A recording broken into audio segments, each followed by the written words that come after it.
Welcome to the Fantasy Football Forge. My name is Steve, and it is time for the top 10 wide receivers. As you can see, I do have 15 through 11 on the screen for you, just to give you a little teaser for those guys. I'm just not going to really talk about them a whole lot, why I have them rated here, which you might be curious about, a Xavier Leggett, definite riser. Riser for me, too. I was lower on him. Still might be rising more as of right now, though. This is where I have him. Same with like Malachi Corley, I've had lower surprise, and then like Troy Franklin, I've had much higher. So a lot of shuffling post combine, and things may settle, continue to rise or fall for guys, or maybe they'll settle back down to where I was pre combine. I try not to get too excited about things, overreact to things.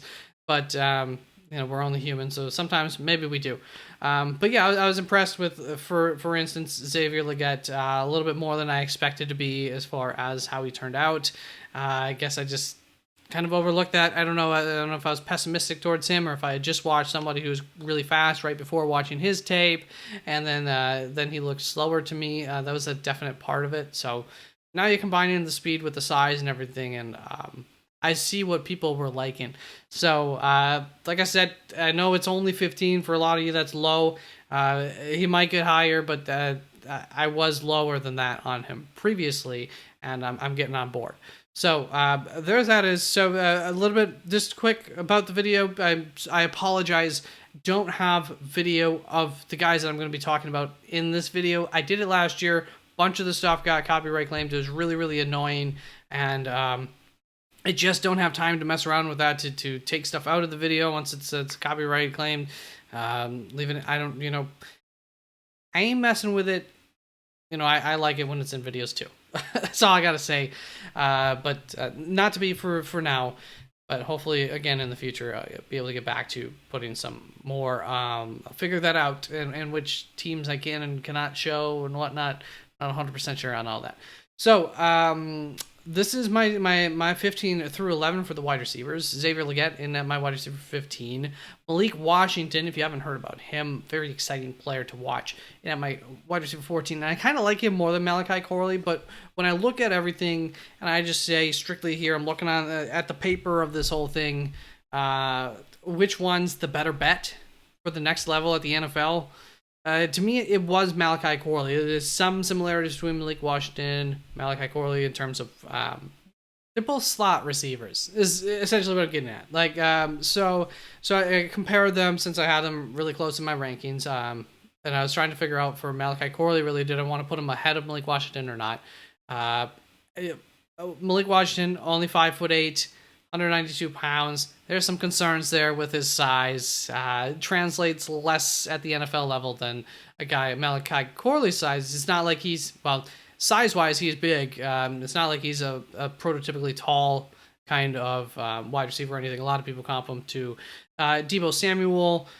There are things to like about Malachi Corley. I'm not the highest on him, but here I am. I got him at wide receiver 13, so obviously I'm not the lowest on him either. Wide receiver 12, Devontae Walker. Wide receiver 11, Troy Franklin. Troy Franklin's a guy who, man, I've had up as high as like my wide receiver 5 at times. For a while, Troy Franklin, Brian Thomas Jr., especially those two more recently, but also Devontae Walker. I couldn't figure out who I wanted to put higher or lower than the others. Every day I could have moved, 3 or 4 of those guys around in my rankings and had a different ranking. But things have settled a little bit. And before we get to the top 10 wide receivers, a quick ad from my sponsor. Me, Steve, of the Fantasy Football Forge. I wanted to make you aware of some of the benefits that you can receive by becoming a supporting member of the channel for the low price of 99 cents. Upon becoming a channel member, you will receive a link to a Discord channel where you can communicate with the community on whole, and at this time of draft season, you will also receive access to a bunch of extra benefits. Number 1. Write-ups for each player I've scouted at each position, some of their strengths, their weaknesses, and extra notes that I wrote about each of them. Number 2, my positional draft board with players in order of their draft grade via round, first round, second round, second/third round draft grade, etc. Number 3, my top 50 big board. Thank you very much for any and all of your support. And now back to your regularly scheduled programming. And since the combine has happened, there's also more. I kept track of every single player's combine measurables that we got, including all the athletic measurables. And for the past 3 years, I have been doing this, and I have it nice and color-coded for you. And so if you do become a member of the channel, you also have access to this. These are all available up on the Discord channel, where everything else is available, links to them.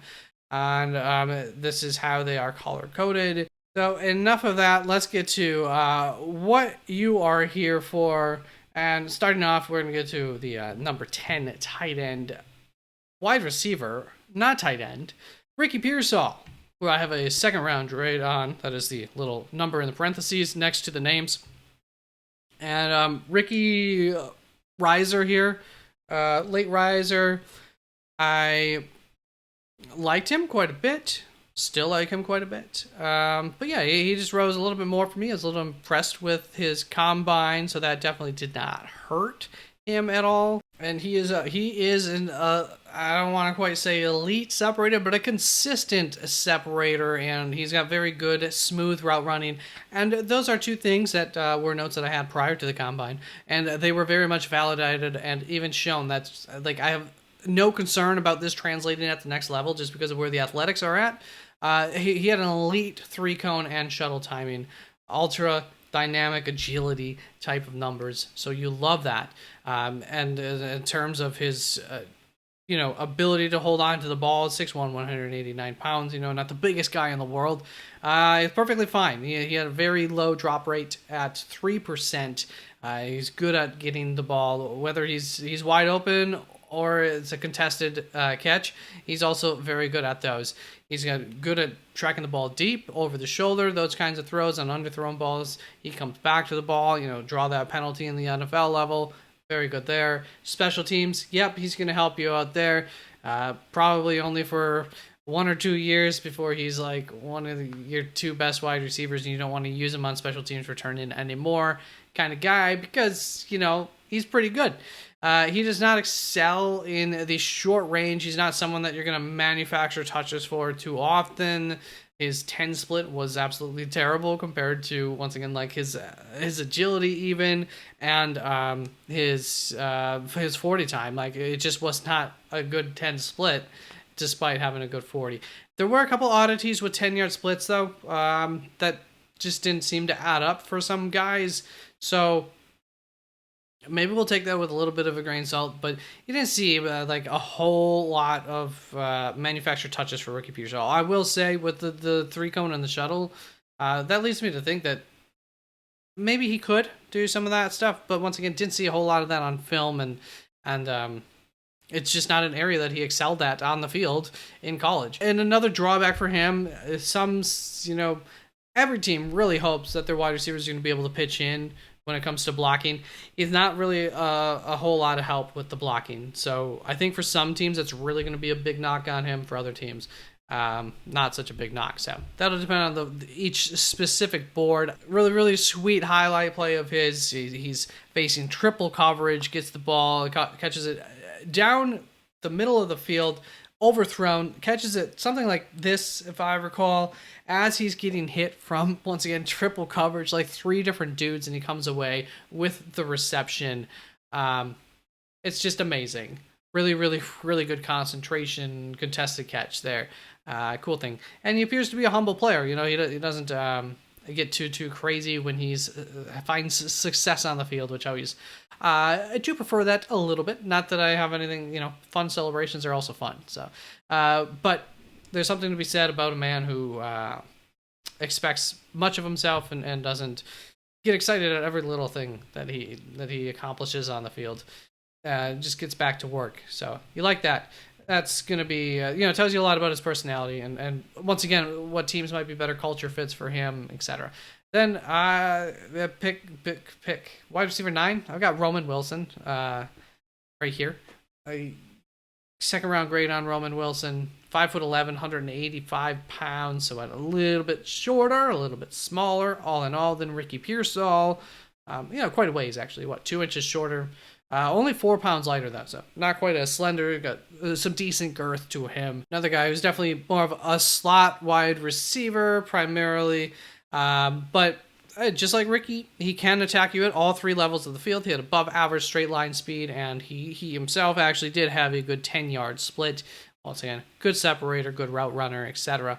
Very good against man coverage. That's where you can see that quickness. And you saw some of that at the Senior Bowl. Actually, you saw a lot of that at the Senior Bowl, where he was pretty much uncoverable against his peers. He has excellent hands, doesn't drop the ball a whole lot. Does well not to give up on plays, and he gets open on extended plays. So somebody like Caleb Williams would really appreciate Roman Wilson because he just keeps going and going throughout the play. He can also sneak himself off of zone coverage to get open really nicely. He feels the zone where it's at, and he does a really good job of kind of making himself small and just disappearing to the defender and getting just enough away from that zone coverage that he's just wide open, and then he can do whatever he can do after the catch as well. In terms of weaknesses, he's not the strongest dude, so contested catches aren't really his bag. Below average size, weight and height, all below average. Once again, not the strongest dude. Catch radius is also not that huge. So all in all, durability is going to be the concern for Roman Wilson. Can he hang at the next level? Because we know that if he wasn't getting hit, if he was playing flag football, we know for sure this dude would be amazing. So that's the big concern for him. And oddly enough, funnily enough, the player that he should probably watch tape on the most in terms of those durability concerns goes, Tyler Lockett is a guy that I haven't comped to. I actually see even more Amon-Ra St. Brown. I came back and wrote at a different time, like a smaller than Amon-Ra St. Brown. So Tyler Lockett, Amon-Ra St. Brown, kind of make a little baby, and you get Roman Wilson. That's a pretty good baby, right? I like him a lot. Really, really do. Obviously, those are 2 excellent names to live up to. I'm not saying that he's going to have their careers. That's going to bring us on to my wide receiver 8, Xavier Worthy, who did not really move in my rankings. You've probably heard by now. He broke a record at the Combine. A pretty cool one. 40-yard dash. Absolutely lightning quick. And we already knew that. I had a note here. It said lightning speed, big ability, big playability. Not only on the deep ball, but from the line of scrimmage. Screen passes. Smooth. We knew he had amazing straight line speed, and in fact, we were happy that he also was quick and smooth, and he can kill you from the line of scrimmage to the goal line. The one that gets 6 points on the board. So gives you a special teams returner upside, so there's a little bit of a benefit with him for sure. And he's a good route runner, smart receiver. And this is where he's not just a speedy receiver. This is why I had a second grade round draft grade on him anyways. And this and the speed is why I always been tempted to put him into the first round. But when we talk about durability concerns for Roman Wilson, this kid is 5'11", 165 pounds. I think he lost some weight for the Combine. I assume 165 is not quite his playing weight, but he doesn't have a whole lot more weight on him. And of course, as I think you would expect too, he's excellent in the open field. And against off coverage, you give this guy a little bit of room. It's going to be tough. You get your hands on him, you can lock him up. And so it's going to come a lot of, his success at the next level, at least early on, and hopefully not career ending, will be because he's used wisely by a team, and that's where I kind of get the second round grade on him. I do think that you got to use him sparingly. It's hard to imagine him holding up to 100 targets without getting injured at the next level. Really hard to imagine that. For reference, Tyreek Hill, another cheetah, weighed 20 pounds more than him. Weighed 185 pounds. I think that's what Roman Wilson weighs, who I'm also concerned about, the health, the longevity at the next level for. I did say I don't think he's 165 is his playing weight. 175, still very, very light. So, got some concerns there. Yeah, I don't know. I'm super impressive. 20 years old. super. You're going to be excited. If you have him on your team, you're going to be excited. I hope he's more than just a gadget player. If he is a gadget player only, he could still be an absolutely deadly gadget player that really helps your team. And once again, he does have the ability. It's really his size that makes him the gadget player. It's not a lack of abilities. He will probably and hopefully very much earn the second round grade and more. Just concerned that very small. Let's move on to wide receiver 7, and that is a Keon Coleman. Now we're just in an opposite realm from what Xavier Worthy is. Everything that I said about Xavier Worthy, just the opposite. Okay, Keon Coleman is not your quick, agile, fast, open space guy struggling with. Actually, he's not the best at contested catch rate. We'll get to that in just a moment. He's 6'3". He's 213 pounds. He's got good hands. Drop rate. Not that Xavier Worthy had good hands too. 3.8% drop rate normally. Very good. Height, weight. Once again, his size is above average size. He's a physical receiver. He's got a bigger catch radius, an above average catch radius. He has athletic upside for a guy that is his size. He can look and be slippery on tape. He used to do punt returns at Florida State, or he was used on punt returns at Florida State. I don't know that he'll be used on punt returns at the next level, but that just tells you, he's not stiff as a board because he can't really punt return. No point in having a guy who has no wiggle to him there. So you'd see him, tight roping the sidelines, jumping over would-be tacklers. He's got some athleticism. Did he test great at the combine? No, but I thought he tested fine, once again, especially for a guy his size. Not super agile. Sometimes he can look like he's playing a little bit stiff.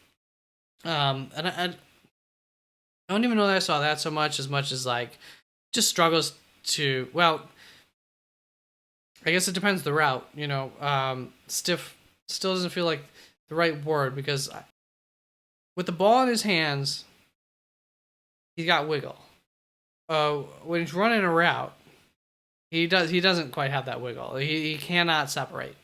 So that's part of that that wiggle comes down to the physicality of his play along with the open field running ability. I don't know what the difference is when he's running a route to. I don't know why the difference to when he's got the ball in his hands, but that is where I think you see the difference in how he plays, and that's where at the draft you saw like the drills, the running the route, a little stiff, not the best. Once you get him into the game action, when he got the ball in his hands, the gauntlet drill that he did, one of the slowest wide receivers in the draft, was the fastest wide receiver through the gauntlet drill. But there's a reason I've kept him in the second round, and it just comes to like a little lack of nuance in his route running. I don't know. I think it's with the ball in his hands, he's great. Without the ball in his hands, he's a concern. I will end my little rant on him. So you can see I'm pretty torn on Keon Coleman. I really don't quite know what to think of him. I think he's worth taking a shot on, though, for sure, because he's really exciting to watch. And I think this quote from Connor Rogers he does New York Jets media stuff for NBC, I believe, locally for the Jets. And then, if I got any of this wrong, please, correct me in the comments or something. And then he's on the NFL Stock Exchange with Trevor Sigma as well. Really good show, by the way, if you don't watch that. So Connor Rogers, a little quote from him at one point about Keon Coleman on that show. He said, "We fell in love with the highs and we didn't realize the majority of his potential might be the lows." So that's the big concern for him. Let's move on to my wide receiver 6, which is Lad McConkey. Got a first to second round grade on him. And I was pleasantly surprised by his combine, 5'11" and a half, 186 pounds.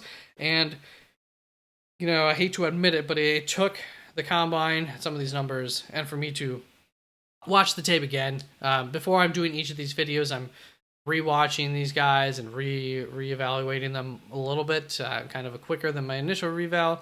But sometimes, like I talked about with somebody else, I think it was this video, maybe it was a tight end video, but I think it was in this video where, with Xavier Leggett, like sometimes you just watch guys behind, back to back, and that can impact how you view another guy's speed or something like that. If you just watch somebody who's really fast and then you watch somebody who's still quite fast but not that fast, and it just feels like, oh, they look a lot slower than the other guy, and maybe they're not a whole heck of a lot slower than them.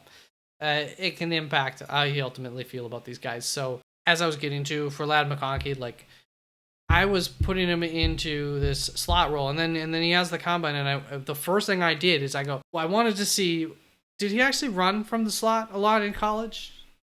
Because as I'm watching his tape again, so actually I watched his tape after combine, so a combination of his numbers and then watching and looking for like verification of what his combine numbers were. I'm looking at every play and I'm like, did he even play from the slot much? No, he did not. He played outside far more than he did from the slot in college. He played from the slot like only 25% of the time. He played on the perimeter 75% of the time. And thus, after watching everything again, I don't think he's strictly a slot. And I remember several years ago, 3 years ago, maybe the first year, I was really starting getting into more heavily into draft stuff. I always liked it a lot, but year in and year out for the past like 6 years, it's been growing more and more. Chryst Olave is my comp here for Lad McConkey. I remember the conversation pre-draft about Chryst Olave, and it was either some people thought he could threaten at the intermediate, the short, the long, and other people thought he's only a slot. And I kind of ended up in the camp of he's only a slot. Now this is once again where I did a lot less of my own homework at that period of time, but that was what I kind of ended up believing going into the draft, going into that football season.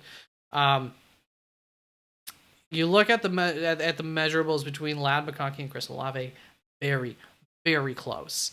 Very close. And I think that we're making the same mistake if we want to say that Lad McConkey is a slot receiver. I don't think that that's what he is. I think that he is a smaller, call him X, I don't care, whatever, weapon of a receiver who can attack at all three levels without issue. And he can do it all. He's a willing blocker. He does a very great job of getting open. His separation numbers are in the top 90th percentile. He was not catching many balls all of a sudden in days 2 and 3 at the combine, at the Senior Bowl practices. After day 1, if you remember, there was a big firestorm about like Lad McConkey, everybody falling in love with him, blowing up. And then he kind of disappeared and didn't have great days 2 and 3. Well, if you watched, he was getting held all over the place, just insanely. Every single time he's going out, he's getting held at. Because I was also a little concerned at one point, like, well, why isn't he getting the ball thrown to him then when they're doing like lives and everything? He's just getting held by guys because they didn't know what to do. He's moving on him. He plays tough. He fights for every yard, so you like that. He's got the good mentality, willing blocker, all that, and the athletics. Weaknesses, his releases can be cleaned up a bit. Or can they? So he might take an extra step or 2 or 1.5 while making his cuts, releases, everything with his footwork is a little chaotic, and it might work to his advantage because I think guys kind of don't know what to do with what's going on with his lower body, and they just get caught off guard, and then they're holding him all of a sudden.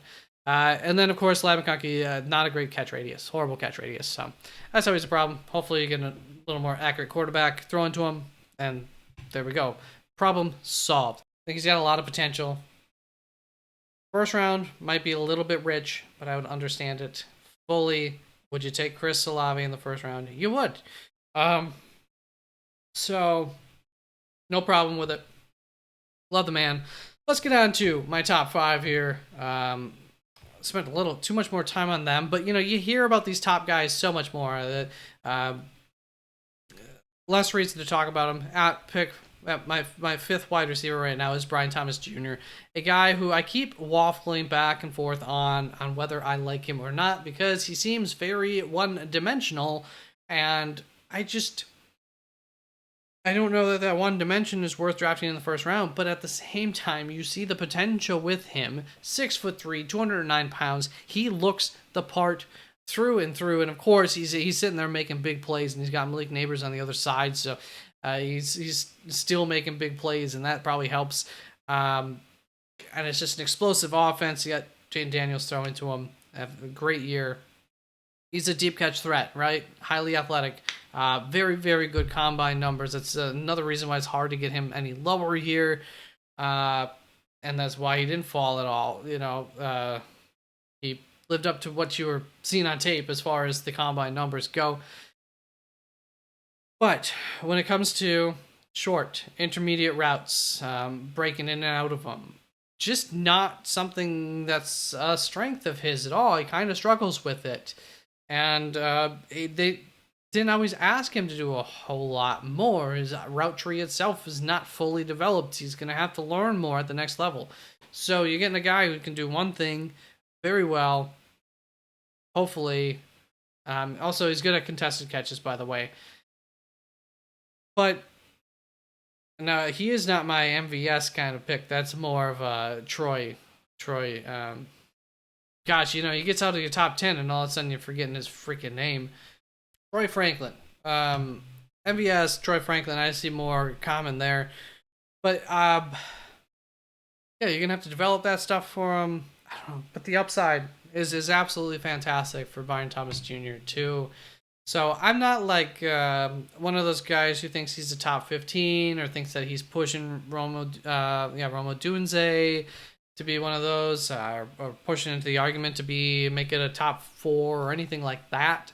Basically, he did at the combine kind of more or less, maybe more, what we expected based on what he does on the field. But yeah, I have my concerns, my reservations about Brian Thomas Jr., but I also, you watch it, and it's hard not to think like the sky is the ceiling, wide receiver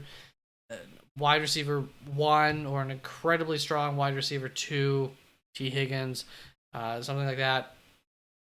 It kind of screams out that he has that potential. Who knows? Next up, we got Adonai Mitchell, A.D. Mitchell, my number 4 wide receiver, a guy who constantly been kind of pushing up in my process. Every time I just love him, and the only issue that I have with him really comes down to him like taking plays off sometimes, which seems weird because he gives a lot of effort to, and like what's that about? Disappearing for some games in college. You just get a little bit concerned about the consistency, game in, game out, play in and play out with them. But I'm, ultimately, I can probably get a better read on that if I'm an NFL team, and am able to interview him and see what he has to say about all that, and see what's up with that, and see if I like his answer or not. And that would have a lot to do with exactly how strong I feel about A.D. Mitchell in the first round compared to a later first round, second round. But for now, other than that, man, A.D. Mitchell's a stud. 6'2", 205 pounds. Unlike Brian Thomas Jr., he is not only a deep threat, but he can do everything else as well. Not as big as BTJ, no, but he's still a size and speed threat at all 3 levels of the field. He works them all. Works well against zone. He tracks the ball over his head very well. He has fantastic hands, 1.8% drop rate. And you can see he does a good job of either sitting back and being patient and waiting for the ball to get to him in some scenarios, and in other scenarios you will see him attacking the ball, making sure it doesn't get picked off by a cornerback who's also attacking it. So he has a good understanding of when to do those things. I really like that about his tape, and he's another guy who can separate at a very high rate. So I freaking love A.D. Mitchell. I hope that attitude, passion for the game, whatever it is, isn't an issue for him, because if not, I'll definitely be right in having him 4th on my list, and he'll be another absolute stud at the next level. Which brings us to the guys who they're gonna be studs. So Roma Dunze, I was surprised by the combine. I did not quite see it, and I go back and I watch it, of course, afterwards, and I'm like, oh, okay, he really is that athletic. He's kind of hiding it from me. But yeah, he's an absolute stud. Rome Odunze is 6'3", 215 pounds. Extremely good contested rate. Catch rate 75% of the time. Well, guys are draped over him. He still comes away with the ball, so that's amazing. And he only has a 3.2% drop rate, very low. So that's fantastic. He's obviously a weapon in the red zone with that kind of size and weight. He's a savvy, quick route runner. Once again, you talk about Brian Thomas Jr., that's his weakness, the opposite of that. And that's such a huge part of the game, especially if you want to be a complete player, helping in every facet of the offense. And he's got really good size at 6'3", 215. He's fast for his size. Otherwise, just average, but you can see that the mismatches happen downfield, and his speed for his size is pretty impressive. And what's more than that is his agility, elite levels of agility for his size, and just in general, like really, really impressive agility skills. And that's where I actually saw a little bit of Davante Adams on tape with him after the catch. You're fighting for those extra 2-3 yards, maybe even slipping away and getting 10-15 yards sometimes, because of that ability to move in a tight space very quickly against guys much smaller than you who are trying to, some of them not even willing to wrap you up because you're 6'3", 215. It goes a long ways when you've got agility and you're that big. And love it. Weakness is the yak. He doesn't do the Davante Adams thing enough, or at least not enough in terms of just it turning out to work well. But I think, once again, that is something that is within him. Does struggle to get off the line of scrimmage against press coverage compared to zone coverage or anything like that. Off coverage, he works fine in. He doesn't really play with a mean edge to him or anything like that. He could use a little bit more attitude in his game. That's another thing where I kind of missed on that, but or not missed on that, but that doesn't excite you when you're watching his film necessarily. So going back to Davante Adams here, Davante Adams 6'1", 212 pounds. He's 6'3", 215. I mean, if he can continue to bring out some of that Davante Adamsness, now that's where, he's got to get a little bit of edge. He's got to get a little bit of anger and mean in his game, because that's part of what Davante Adams' game is. If he can add that to his game, he's going to be sick. So I love it. I did see him fight for those extra yards or two on film sometimes. Just got to do it better, do it more, and he had some success with it. So once again, he's just got to fight for those dollars or something. Find a reason to fight a little harder, and he's got every tool in the tool belt. That's for sure. Let's move on to a guy who's got more than enough tools in the tool belt. His friend's holding half the tools over on the side because there's just too many of them. That's my number 2 wide receiver, Malik Neighbors. Obviously, a strong first-round grade. I don't think he's a whole. To me, he is closer to my number 1 wide receiver. Obviously, Marvin Harrison Jr. I mean, there's no mystery here. Marvin Harrison Jr., my number 1. So Malik Neighbors, like I said, I think he's closer to Marvin Harrison Jr. than he is Rome Odunze. I think Malik Neighbors actually has a slightly higher ceiling than Marvin Harrison Jr., but Neighbors has a lower floor, higher chance of busting than Marvin Harrison Jr., who is just such a surefire pick, stud. And the thing is when your ceiling is an all-time great, like Marvin Harrison Jr.'s is, having a higher ceiling than that is not, gonna put you into my wide receiver 1 territory. Like, both of these guys have such bright futures potentially ahead of them, different players. So another reason why you might take Malik Neighbors ahead of Marvin Harrison, if that's just what you're looking for. Malik Neighbors, 6 foot, 200 pounds. And, A.J. Brown is going to be closer, or DJ Moore. A.J. Brown. Yeah, A.J. Brown? Who's A.J. Brown? He's somebody. A.J. Brown's somebody. He is not the comp I'm looking for. Jesus. Antonio Brown was the comp that I wanted. And what I wrote too, other than another comp here, DJ Moore-esque, and then I wrote, or is DJ Moore Neighbors-esque? Neighbors, you get the ball in his hands, such a beast. He makes it easy to get the ball in his hands.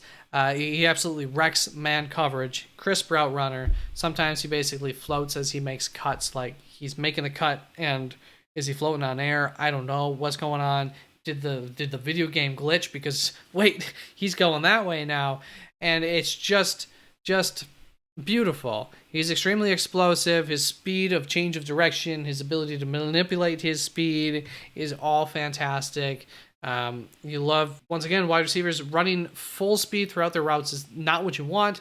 They want the ability to kick it into the next gear or turn it down a little bit, and he can do all of that. And that's what really messes with, turns route running into an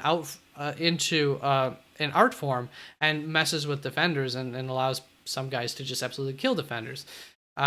Weaknesses, could use a move or two in his repertoire outside of pure speed for deep balls. He does kind of just go for the pure speed thing. So will that work at the next level? There's always a chance that it won't. Pure speed isn't everything. You need more than that. But also, when you have elite speed, it very well might. His route tree is not complete yet. I'm going to have to learn a little bit more. That offense, I didn't use these guys. They were just trying to win games, put up a lot of yards, points, etc. And his get off is uncreative. Once again, that just goes to his pure speed, deep ball, get off. Just kind of drops the shoulder and goes. And you've got Marvin Harrison Jr., absolute stud, royalty bloodline, 6'3", 209 pounds. His route running is elite because of his release, of his route tree, of his footwork, of his game knowledge, which he has been drilled and taught since he was a wee little baby by a Hall of Famer. And he obviously took to that very, very well. And he grew a body that is just, what you want as a wide receiver. He's got it all. He can be a deep threat. He plays physically. He's got that grit, that mindset, that football spirit. He made his quarterback look better in 2023. He has no flaws, right? Heck, when the play breaks down, he does a good job of getting open, like I was talking about with Roman Wilson. We'll say, he's not flawless.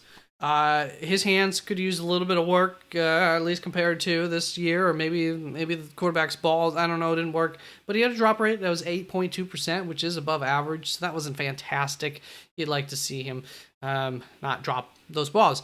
And then his athleticism isn't that of like Malik Neighbors or something. It's not quite elite or Xavier worthy, but very, very good.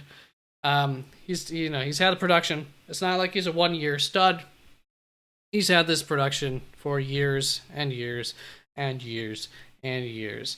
He's fantastic. He's the wide receiver 1 in this class. Zero doubt about it. It's not laughable to draft Malik Neighbors over him, but I wouldn't do it. And I think we have a couple of gems, maybe 3 gems. So let's wrap this episode up here. We're going to start off. I do like to try to maybe pull gems from later on, but since I did the top 15, Jermaine Burton, I think currently my wide receiver 16, a guy who also kind of pushed for wide receiver, top 10 wide receiver tape and everything, but he has some major character concerns that are concerning, which could, I think, will almost certainly push him into day 3 and could push him, further back. My second gem here, Anthony Gold at pick. I have as a 5th round talent. Draft grade, I should say, on him. 5'8.5", 174 pounds. By the way, Jermaine Burton, much closer, 6'1", 6'2", more prototypical kind of size than Anthony Gold here for sure. Anthony Gold notes highly efficient in college. He excels against man coverage. He plays fast. He gets up to speed quickly, and he often wins purely based off of speed. He has enough quickness and agility to come back to the quarterback as well. So, It's not just straight line speed, it is quickness and agility as well. His 10-yard split at the combine was extremely good, and he had above average deep speed, so not as good of a 40, above average agility. All these things testing out, proving prior notes that I had on Anthony Gold correctly, and he had an explosive and strong base, so just like it's all there for him from the feet on down, or from the glutes on down. And on top of that, proof of, once again, some of these athletic numbers here is that Oregon State did manufacture touches for him. Then when we look at the weaknesses, it's going to come down to his size here. Largely, he is very slender. He is extremely short at 5'8.5", and at the very least, I think at the next level, he should be a successful gadget player. Is once again, I think the floor for him. Really, really like the tape. Exciting, fun guy to watch. And then Bub Means, 6th to 7th round grade on him. Going back to, I think I talked about this in the tight end video. You know, sometimes you see names of guys and you make judgments on them, and Bub, you know, I'm so sorry. I giggled a little bit. I wasn't expecting to find somebody who I would eventually put as a gem of mine in this video. 6'1", 212 pounds. He's rocked up, man. That's some good body size for a wide receiver. Malachi Corley, 6'1", 222 pounds or something like that. So 10 pounds less than Malachi Corley, but you know, Malachi Corley is like a running back in a receiver's body. This is just short of that. Pretty rocked up. He's average height, very good weight on top of that, and he's a fairly strong dude. He's got a large catch radius, so it's not like he's got short arms on this body. He's got a catch radius to match, and you know, he's fairly fast. For his size, however, he has excellent speed. So that, once again, comes to those mismatch things. He might be able to get a mismatch if they're trying to put a bigger guy on him. If they try to put a linebacker on him going down the field. Long speed, he's going to definitely beat him. He's going to have, you know, that surprising speed type of deal for him. He's a developmental guy, right? He's a gem as an ex-wide receiver. That's part of another reason I really like him. You know, you don't find too many ex-wide receiver-y potential guys, especially ones that I think like have legit potential to make it up to the next level later in the draft. Just, you don't. There's not a whole lot throughout the entirety of the draft. There's a lot more small, quick guys and whatnot. In my experience, at least. So for him, though, I do think he has the potential. His route tree is not good. He was in a spread offense in college, so I'm going to have to learn at the next level. Of course, Yak, you know, not his greatest ability to get yards after the catch. And when he's coming back to the quarterback on routes, you know, that rocked upness, the agility takes a little bit of a hit sometimes, and it does for him. You can see he takes a few steps in order to turn around. But when you do have, once again, like I said, I mean, he's not slow.